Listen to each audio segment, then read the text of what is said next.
Well, following two deadly police shootings in Hartford, some people are starting to ask a question. Are police officers in our state required to carry tasers? Fox 61's Erin Coogan has been asking that question all day long, and she breaks down the answers she uncovered about the current state rules and regulations. Well, while there's currently no blanket law that states all officers have to carry a taser, individual jurisdictions have the ability to create their own regulations department-wide. And while many have, Hartford is not one of them. In the wake of the two deadly police shootings in Hartford, public scrutiny into the non-lethal tools police are required to keep in their arsenal has quickly come to a head. I think the reality is that the vast majority of the police personnel working on routine patrol have them, use them, are trained in them.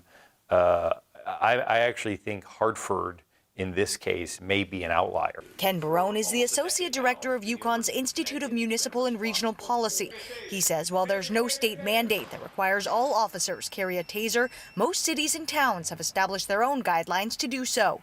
In Hartford, Lieutenant Aaron Boyvert says while all officers are trained and assigned a taser at the start of their employment, it's up to an individual officer as to whether or not to carry one. He says about 75% of the force chooses to do so, 25% do not.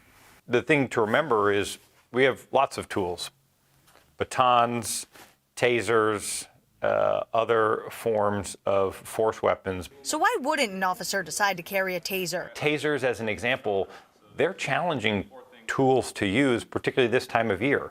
They work really well when they make contact with an individual's skin.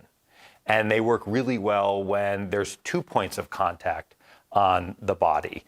They work less well when we're wearing thick clothing or we're wearing a big coat or multiple layers. Taser, taser. Body camera footage from this past week shows an officer trying to deploy a taser multiple times.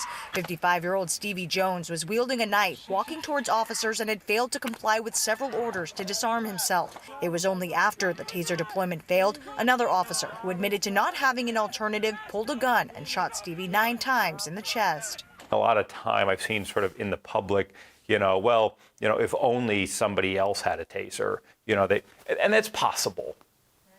But it didn't work the first time. So there's no way of knowing if it would have worked the second time. It's certainly the clothing he was wearing didn't change in the matter of a few minutes. Meanwhile, investigation into both cases of deadly force remained ongoing. Barone, however, says he wouldn't be surprised if more conversations to tighten taser carrying laws are had as a result.